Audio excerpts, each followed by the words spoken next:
So, after 13 years of finally waiting, James Cameron has finally given us a sequel to Avatar, which is still somehow the highest grossing movie of all time. So, with Avatar The Way of Water finally hitting theaters, let's talk about it.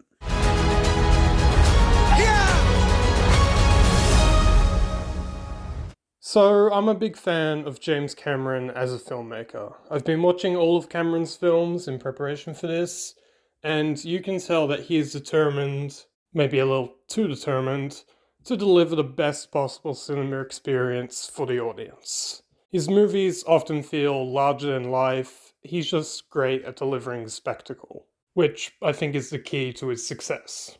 Okay, you know what? I think I'm actually gonna do a mini review of Avatar 1, since I don't think I've actually talked about it yet on this channel, and everyone's getting out their hot takes on it. Is it horribly overrated? Is it actually underrated? I don't think it's either. I actually really like this movie, but come on, it's not underrated. I mean, are you kidding me? Do you even know what that word means? It's not my favorite Cameron movie, that is, of course, Terminator 2, but it's still thoroughly entertaining. Obviously, the visuals are incredible and the action is spectacular, but I think what makes me really like it is that, unlike a lot of other people, I actually like Jake Sully and Neytiri. I think they're really well-rounded characters, who I think are great entry points into this world that Cameron has created. Also, the score by James Horner, just the best. Yes, it's cliche, it's corny at times, and the message is very heavy handed, but I don't know. The movie's only goal is to entertain you and make you care about the two main characters, and also the environment, and for me at least, it definitely succeeds. It even got me to stop starting bushfires, or forest fires, whatever. I will admit, I did love this movie when I first saw it, which was like in 2010 on DVD. And, I was 8 years old, so I guess I have some nostalgia for this movie. And rewatching it, it definitely didn't give me the same feel of awe and wonder that I had when I watched it the first time. And when reviewing this movie now, I don't want to diminish the fact that I do have nostalgia for this. I watched a lot of shit as a kid, and not all of it stuck with me, but this did, and I think that should be valued. So, with all that in mind, I'm giving Avatar 1 an 8.5 out of 10. So, with that, I was really intrigued by what James Cameron would do with an Avatar sequel. But I was also a little cautious because the first Avatar sort of ties everything together in a neat little bow, so there didn't really seem to be much need for a sequel, and not really much that a sequel could explore, in my opinion. Especially four sequels, that seemed very excessive. But still, it's James Cameron. If anyone knows how to make a good sci fi sequel, it's him. Aside from Piranha 2, though. The trailers looked pretty good with some incredible visuals, although they gave no indication of what the story would be, which was a bit of a worrying sign. So, did Avatar The Way of Water live up to the hype? To be honest, after only seeing it once, I'm not even quite sure. I think I quite liked it, but for me, right now, it ranks slightly below the first movie. I think the first one is just tighter narrative, while this definitely feels like a part one type movie. But that being said, there's just so much in this movie that one watch doesn't really do it justice. But, despite that, I'm going to try to be as thorough as I can in this review. I do think there definitely are some big step ups from the first movie, though. First off, the characters and the CGI that sells the believability of the characters has improved vastly, and it even holds up in the first movie, but here, everything just looks real, and let's be honest, this has the visual effects Oscar in the bag. What I didn't expect was that Jake and Siri take a bit of a backseat in this movie, as it chooses to focus more on their kids. And if that were to be poorly executed, the movie would just not work at all. But thankfully, I like these characters a lot. Particularly Loak, I think his name is, and the older brother, who I completely forgot the name of.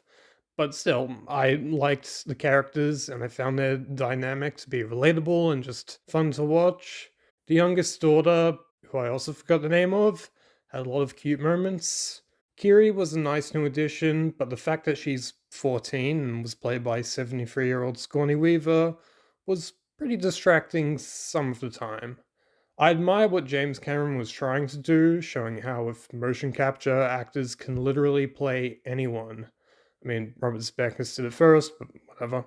And it almost works, but I just wish they tweaked the voice more.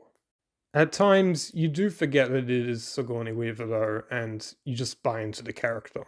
Then there's Spider, who they do a lot of interesting things with that I won't spoil, and I'm really looking forward to where they continue to take his character, but I think they should have cast a lot younger based on how the character was written, like 13, 14, and maybe the character is meant to be around that age, but he looks 17, 18. I hope in the future they write his character as more emotionally mature than he is in this movie, and also get rid of the dreadlocks. What are you doing? I think where the movie takes Jake and Neytiri feels like a natural progression of the first movie, but I do wish Neytiri got some more screen time, and I really hope there's an extended cut because sometimes I found the pacing in general to feel a bit uneven at moments, and it felt like some stuff was left on the cutting room floor. I know Cameron loves making extended cuts of his movies, and there is one for the first movie, but I don't know, because Disney doesn't really do extended cuts. Hopefully, they'll make some exceptions now that they're in Fox, who does put out extended cuts, but we'll see. Apparently, Ridley Scott is working on an extended cut of The Last Duel, so that's a hopeful sign. Anyway, I went on a bit of a tangent there, but I just want to see an extended cut of this movie. And in cinemas if possible. So please do that, Bob Iger. I'm sure you're watching this. But yeah, back to the Sully family. I just found the family dynamic to be really strong in this and very relatable.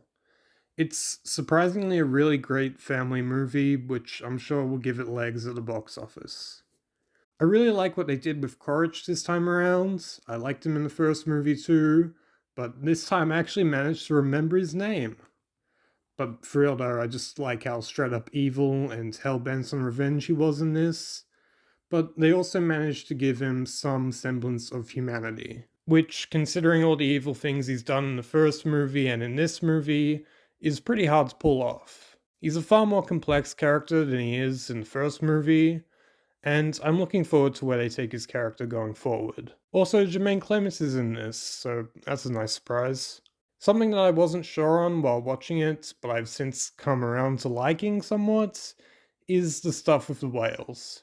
I think some of it could have been trimmed from runtime a little, but I just greatly admire how weird it got. How the sequel to the highest grossing movie ever made has just dedicated a lot of its runtime to magical whales. It got some unintended laughs from the audience, but I just think it's admirable, if anything. The action in this, I'd say, is a step up from the first movie and is a bit smaller in scale, which I think helped to make it feel more personal and allowed for more focus on the key characters during the action. It's also pretty violent for a PG 13, with people getting shot in the face with arrows. There's a part featuring a guy's arm, and that's all I'm gonna say. But if you've seen it, you know exactly what I'm talking about, and that part got the most audible reaction from the audience. Now, I didn't actually notice this while watching, but the Reef People tribe disappear at a pretty important part of the movie. Again, while watching it, it didn't cross my mind. It's a bit of fridge logic, which is fine. I think this would be something that maybe bugs me a bit on repeated viewings, and maybe there's something that got cut that explains it. I don't know.